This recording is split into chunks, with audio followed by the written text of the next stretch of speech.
Vietnam Classified. Case File 002, The Phantom of the A Shau Valley. Classified document. Eyes only. Source: U.S. Army Intelligence, CID, Criminal Investigation Division. Date: October 14, 1969. Location: A Shau Valley, Grid 44X. Subject: Unidentified friendly sniper. Codename The Wraith. Status: Declassified 2024. Archive note: during the heavy fighting in the A Shau Valley in late 1969, multiple recon teams reported impossible sniper support. Reports detail a lone marksman engaging NVA forces with archaic weaponry. Ballistic analysis of recovered casings indicates ammunition manufactured in 1944. The identity of this individual remains one of the war's greatest unsolved mysteries. October 12, 1969. The A Shau Valley, the Valley of Death. Rain in Vietnam didn't wash things clean. It made everything rot. It turned the red clay into a sucking, greedy paste that tried to pull you down into the earth and keep you there forever. Sergeant Jack Rook Miller lay in the mud, the cold water seeping through his jungle fatigues, chilling him to the bone. But the cold wasn't what made him shiver. It was the realization that he was going to die here. He was 24 years old, a squad leader in the 101st Airborne, the Screaming Eagles. He had come to this valley with 12 men. Now he had 4. "Sarge," whispered Private Fixer Cole, the squad's radioman, "I can't get air. The ceiling is 0. No fast movers, no gunships. We are on our own." Miller wiped the rain from his eyes and peered over the rotting log that served as their only cover.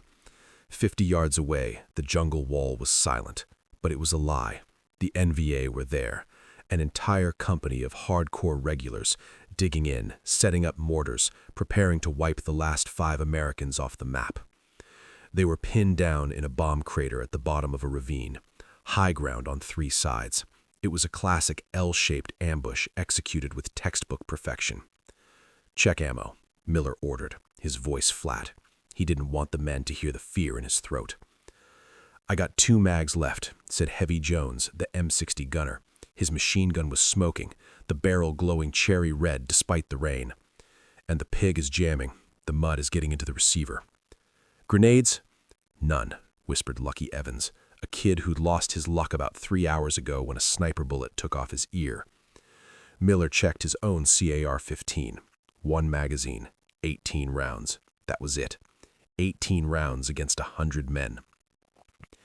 "Okay," looking at his battered crew, "listen up. When they come, they're going to come fast. They want to overrun us before nightfall. We make every shot count. We make them pay for every inch of dirt." He looked at the gray, weeping sky. He wasn't a religious man, but he found himself wishing for a miracle, or at least a quick death. Not capture. Never capture. He'd seen what they did to prisoners in this valley. Skinned alive, bamboo under the fingernails. To keep his hands from shaking, he did what he always did. He retreated from the horror. He closed his eyes for a split second and let his mind travel 10,000 miles east. 6 months ago, Bowling Green, Kentucky, the drive-in theater. The smell of the jungle vanished, replaced by the scent of buttered popcorn, stale beer, and cheap perfume.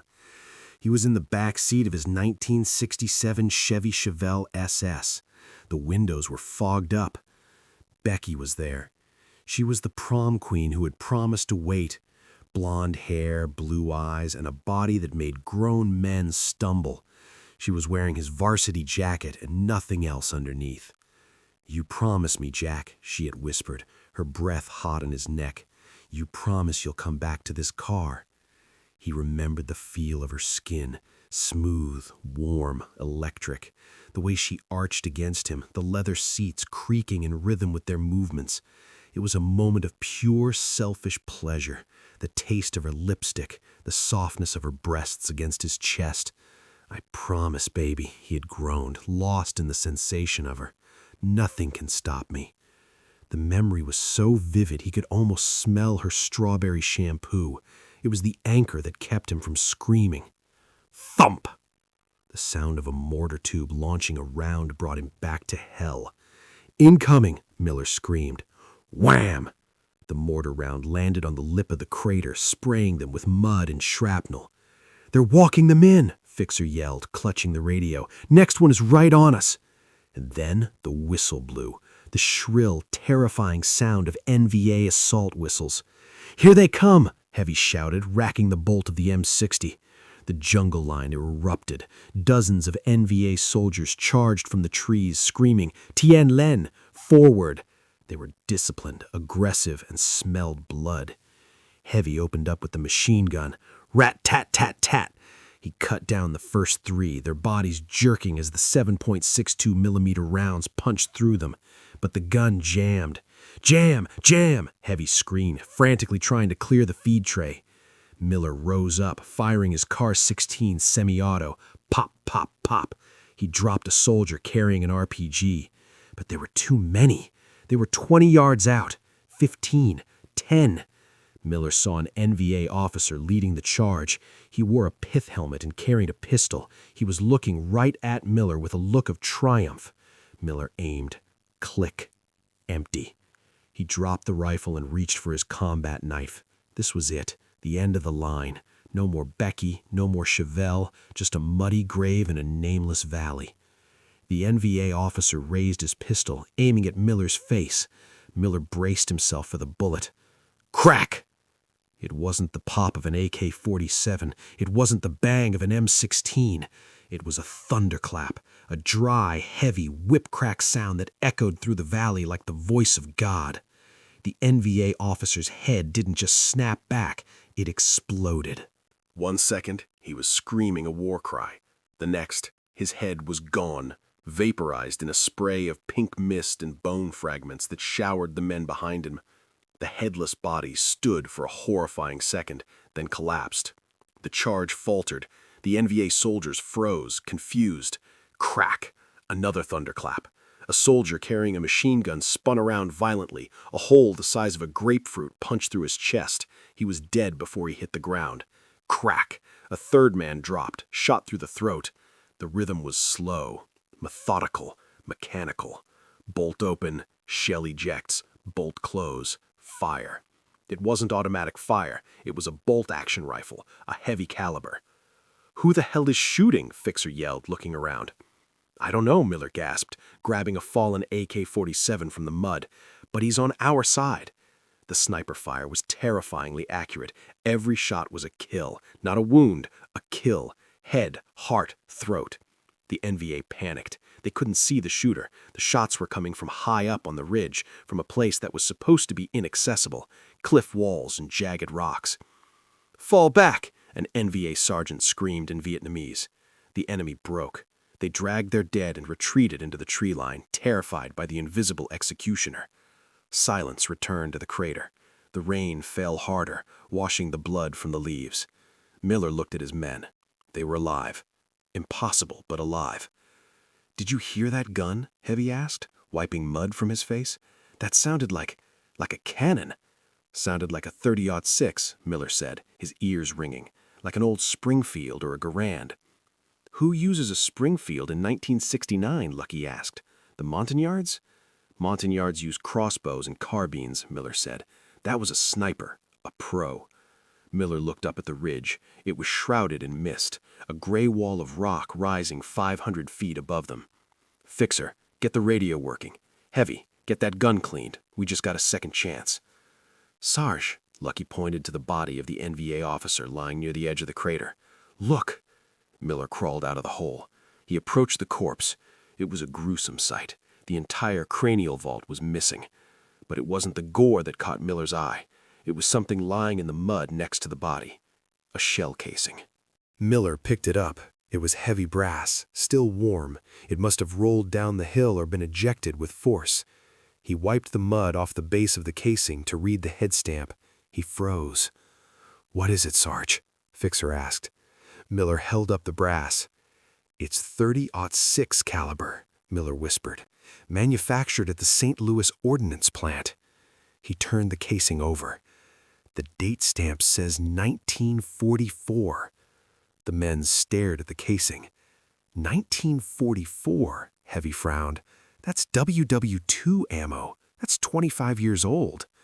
Maybe it's old stock, Lucky suggested. Old stock corrodes, Miller said, looking at the shiny brass. This looks brand new, preserved. He looked back up at the misty ridge. He felt a strange sensation, not fear exactly, awe. Someone is up there, Miller said. Someone who is using a museum piece to blow heads off at 600 yards in the rain. Is it a ghost? Lucky whispered. The locals say this valley is haunted by the French soldiers who died here in '54.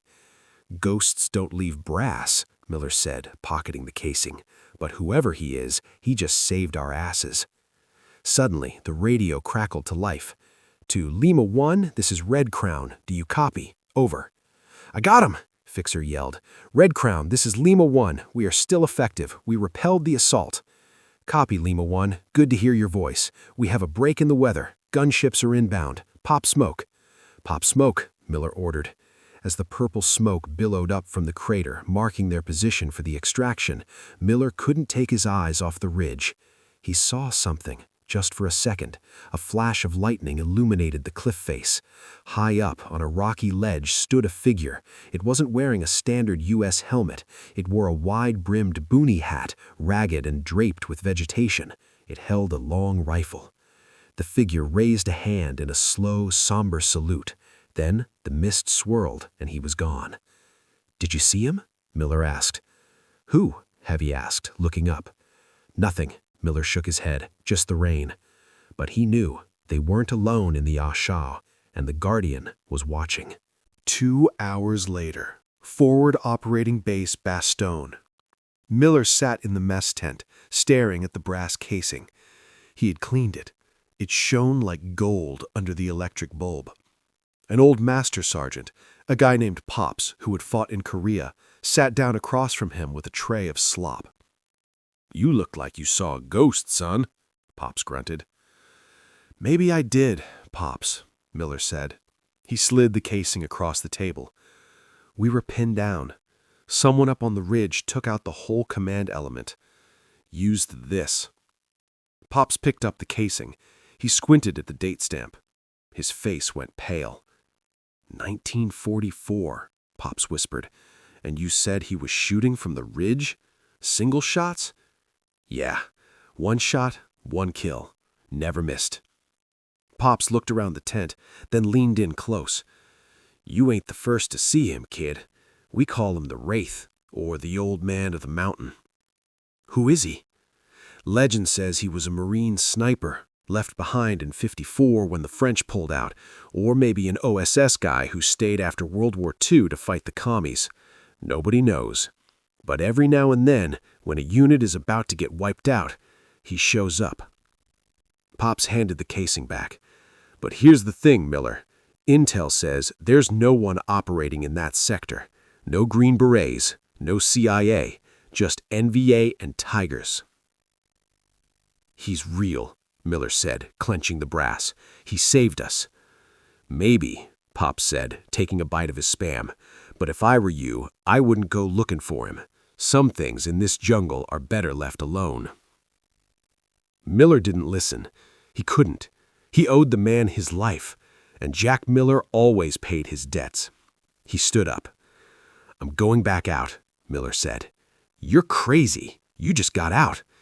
I left something out there, Miller lied, and I'm going to find out who held that rifle. Miller walked out into the night. The rain had stopped, but the air was electric.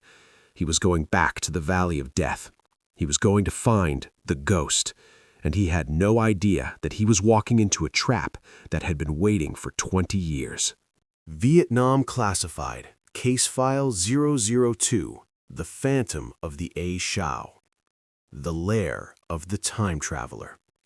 The A Shau Valley was a green throat that swallowed brave men and spat out bones. To go back in voluntarily was madness. To go back in without orders was a court-martial offense. Sergeant Jack Miller didn't care. He had Heavy Jones and Fixer Cole with him.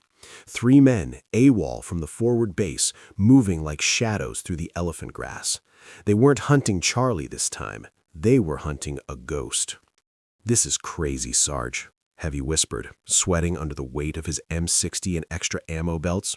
"If the NVA don't kill us, the colonel will shoot us himself." "Shut up and keep moving," Miller hissed. "We climbed the ridge. That's where the shots came from. High ground." The climb was brutal. The limestone karsts were slick with moss and rain. Vines tore at their uniforms like barbed wire. Leeches, fat and black, latched onto their necks. After 2 hours of vertical hell, they reached a plateau. The air was thinner here, cooler. The sounds of the jungle below were muted. "Hold up," Miller raised a fist. He pointed to a tripwire stretched across the game trail. It was almost invisible, a thin strand of copper wire darkened with mud. "Bouncing Betty?" Fixer asked, terrified. Miller inspected the trap. He shook his head.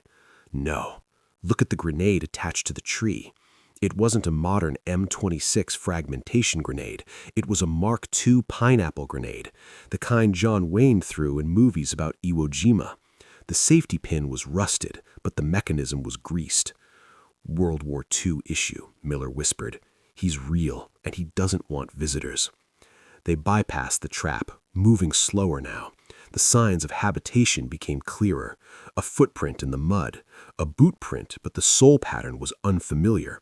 Not the jungle boots issued to GIs, not the Ho Chi Minh sandals of the VC. It was a hobnailed boot. They found the cave entrance hidden behind a curtain of strangler figs. It wasn't a natural cave. It had been reinforced.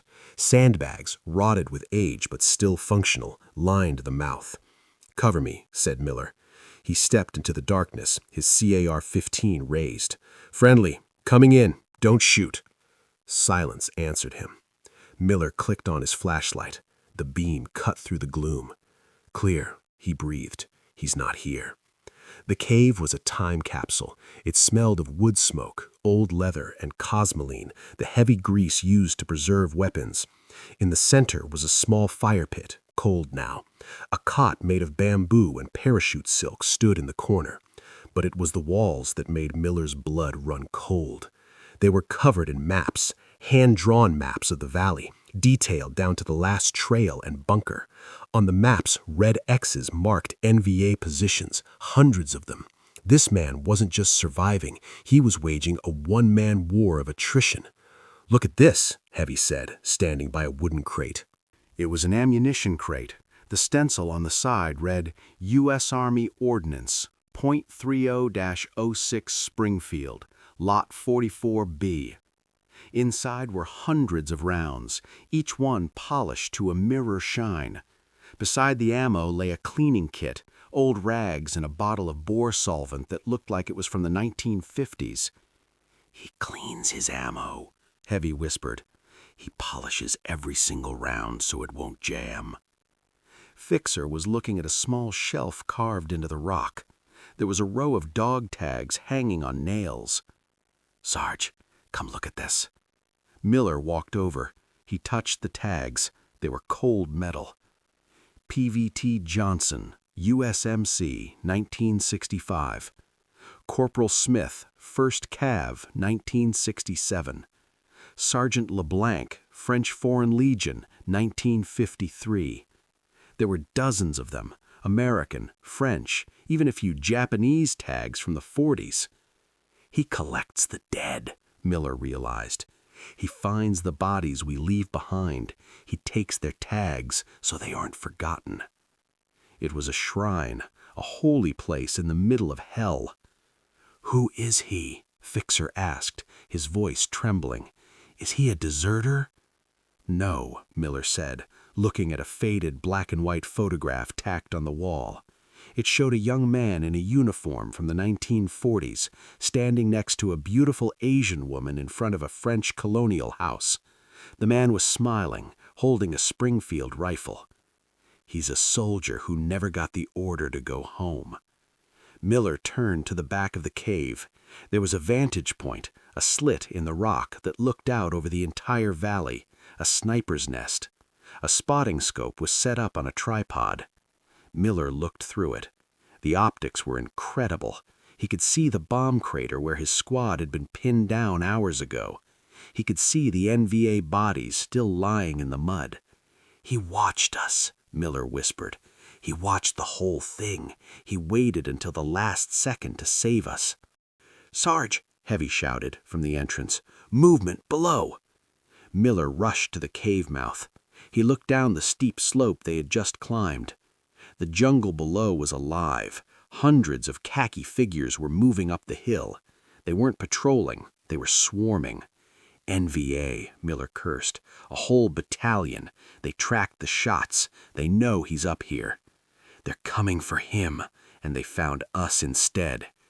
"We led them right to him," Miller realized with a sick feeling in his gut. "We burned his position." The enemy was moving fast. They were motivated. The NVA hated snipers more than anything. A sniper demoralized the troops. They wanted to capture the white devil and skin him alive. "We can't hold them off," Heavy said, checking his ammo belt. "I got maybe 200 rounds left." "We hold," Miller said, racking his bolt. "We owe him. We defend this cave." Crack! A shot rang out, but it didn't come from the NVA, and it didn't come from Miller's men. It came from above them, from the peak of the mountain. Miller looked up. Standing on a jagged rock pinnacle 50 feet above the cave entrance was a silhouette. It was the Wraith. He looked ancient. His hair was long and white, tied back with a piece of parachute cord.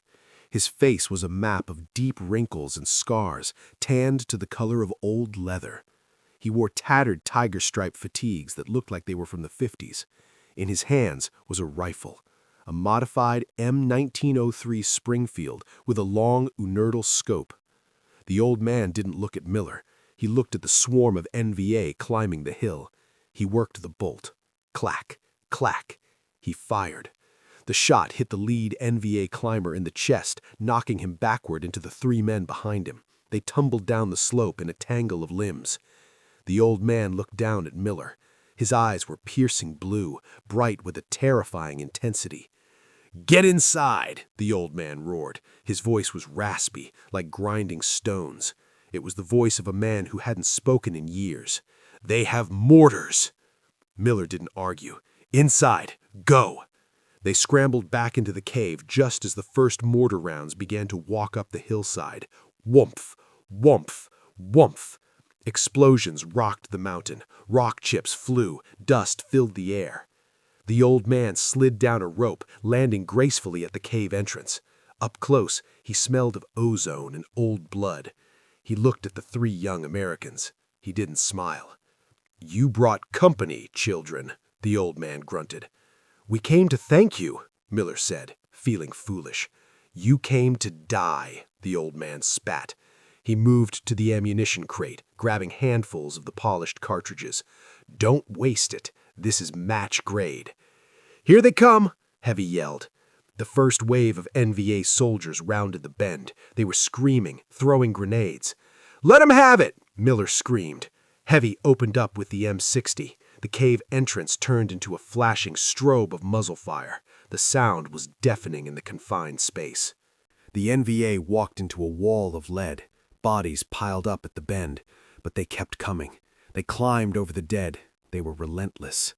Miller fired his CAR-15 until it clicked dry. He grabbed an old M1 Garand from the weapon rack on the wall, another relic, and started firing. Bang, bang, bang, ping! The clip ejected with a distinct sound.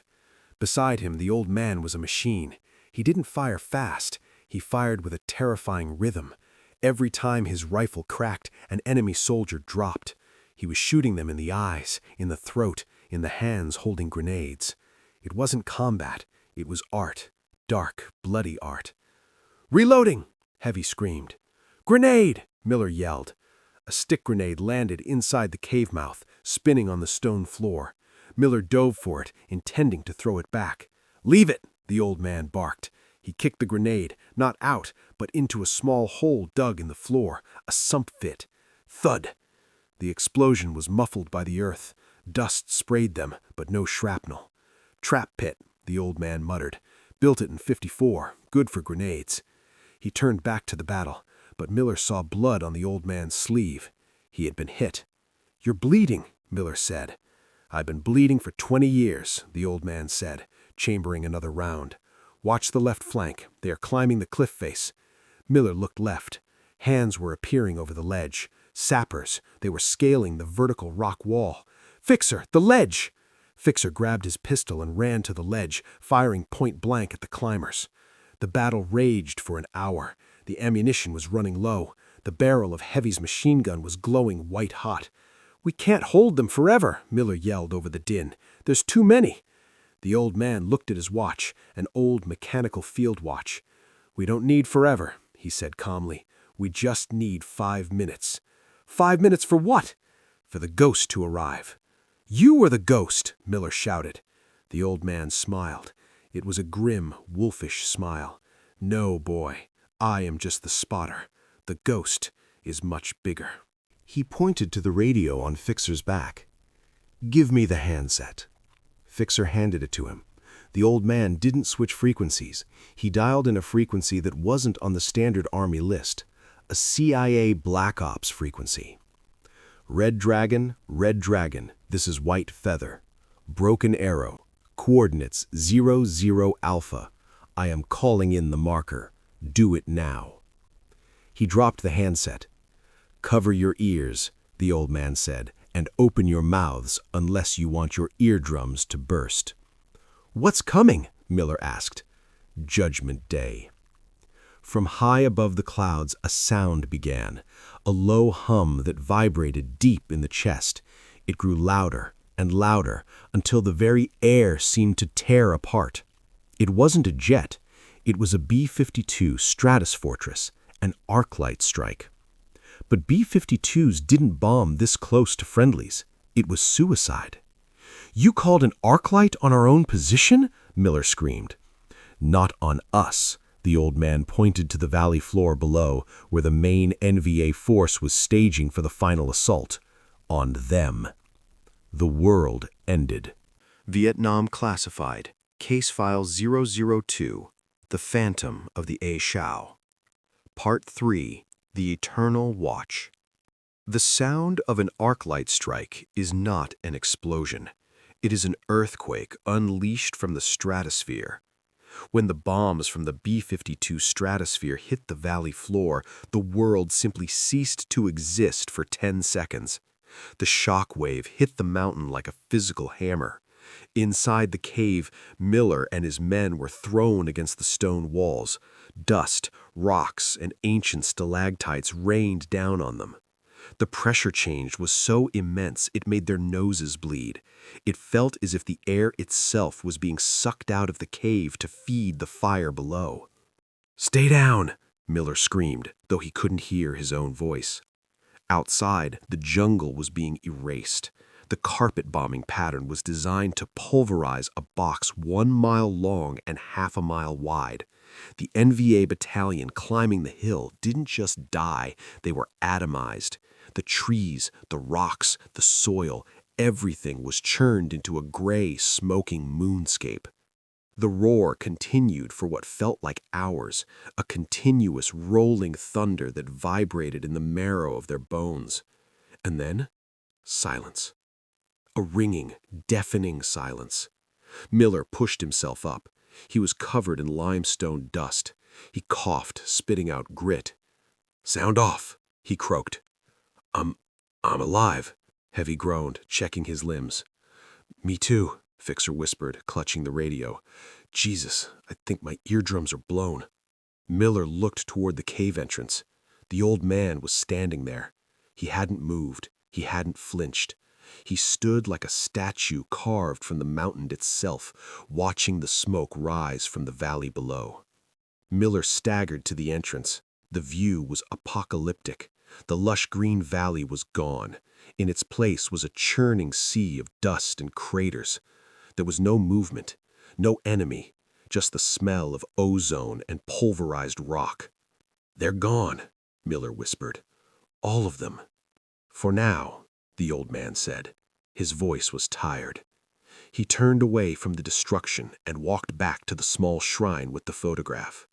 He picked up a rag and began to wipe the dust off his Springfield rifle. "Why?" Miller asked, walking over to him. "Why did you stay? You're American. You could have gone home years ago." The old man stopped cleaning. He looked at the black and white photo of the young soldier and the Asian woman. He touched the woman's face gently with a calloused thumb. Her name was Mai. It was 1954. I was an advisor with the French. We were leaving. The Viet Minh, they came to her village. They knew she had been with an American. He paused. His knuckles turned white on the rifle stock. I found her 3 days later. What they did to her, it took me a week to bury the pieces. Miller felt a chill that had nothing to do with the cold cave. I made a promise, the old man continued, his eyes hard as flint.